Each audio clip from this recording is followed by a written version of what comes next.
जिसके कवि त्रिलोचन जी हैं।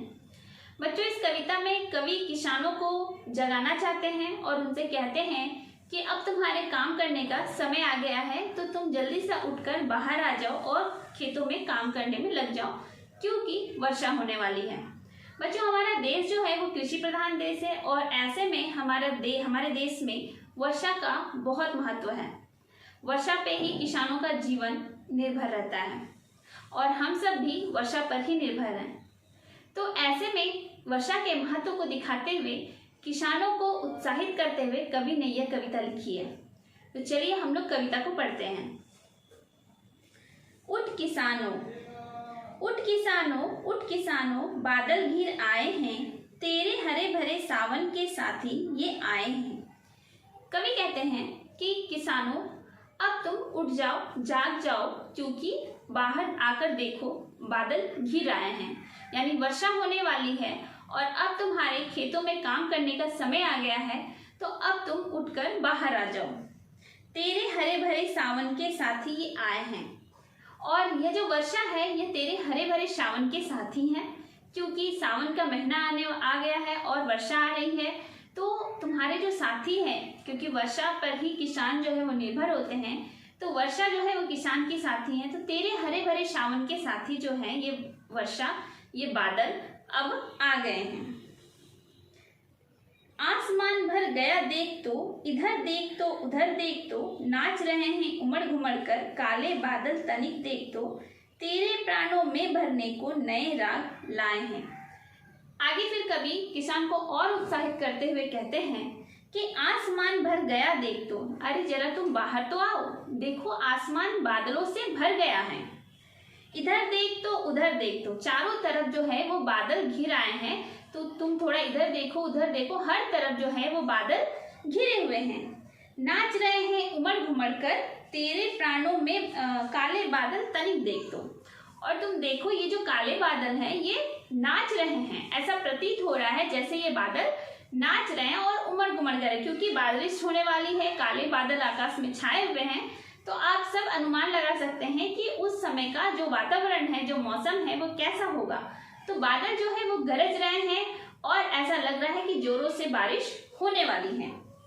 तेरे प्राणों में भरने को नए राग लाए हैं, और जो वर्षा है वो तुम्हारे प्राणों में नए राग भर देंगे, तुम्हें उत्साहित और उत्साह तुम्हारे अंदर भर देंगे और पूरे जोश के साथ किसान अब काम करने में लग जाएगा।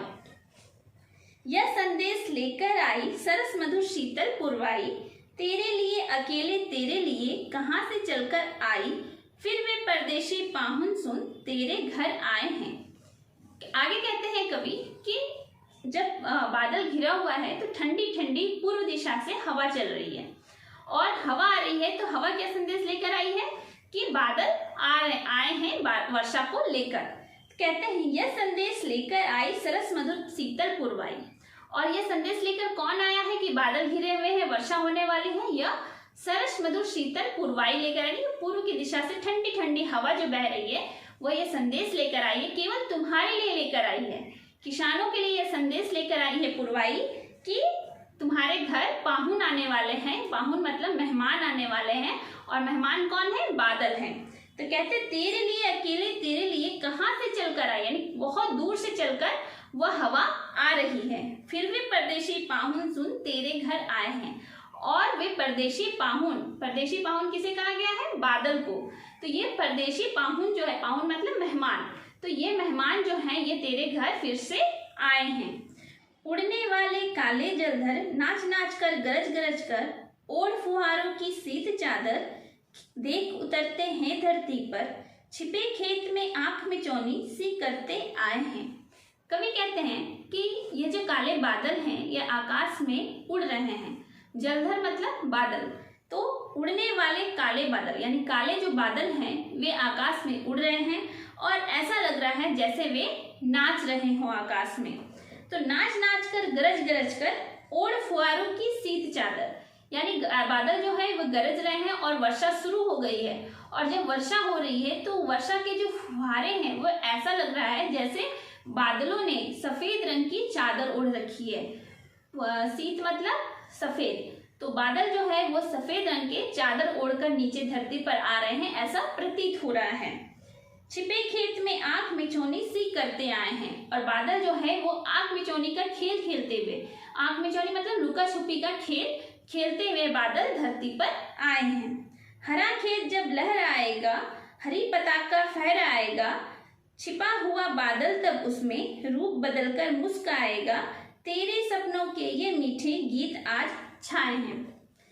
और जब वर्षा होगी, जब वर्षा होने के बाद जो फसल है वो हरे भरे हो जाएंगे, अच्छे से फसल होंगे, और जब फसल जो है वो खेत में जब लहराएगा तो ऐसा प्रतीत होगा जैसे किसी ने हरे रंग की पताका यानी कि झंडा जो है वो खेत में गाड़ दिया हो, यानी वो जो खेत है वो हरे रंग के झंडे की तरह दिखेंगे। छिपा हुआ बादल तब उसमें रूप बदलकर मुस्काएगा, और बादल जो है अब रूप बदल कर आएगा, क्योंकि उस समय बादल काले रंग से आया था और अब बादल जो है अपना रूप बदल कर, यानी सफेद बादल जो है खिली हुई धूप में जब सफेद रंग के जो बादल हैं वो अपना रूप, मतलब पहले वो काले बादल थे, अब वे अपना रूप बदल लेते हैं और रूप बदल कर सफेद बादल जो है वो खेतों में छिपकर मुस्कुराएगा। तेरे सपनों के ये मीठे गीत आज छाए हैं। और अब जो है किसान के जो खेत हैं वो लहलहा रहे हैं, वे हरे भरे हैं, तो किसानों का जो सपना है वो अब पूरा हो गया है और हर तरफ खुशियां छाई हुई है। इसलिए कहते हैं यहाँ पे कवि, तेरे सपनों के ये मीठे गीत आज छाए, यानी कि तुम्हारा जो सपना है वो अब पूरा हो गया है और हर तरफ खुशियां ही खुशियां हैं। तो यह कविता यहीं पे खत्म होती है बच्चों। तब तक अगर आपको ये वीडियो पसंद आया हो तो चैनल को लाइक कीजिएगा, और अगर पहली बार आप मेरी वीडियो देख रहे हैं तो मेरे चैनल को सब्सक्राइब कर दीजिएगा। मैं इसी तरह से आपके पाठ्यक्रम की कविता लेकर आती रहूंगी। तब तक के लिए धन्यवाद।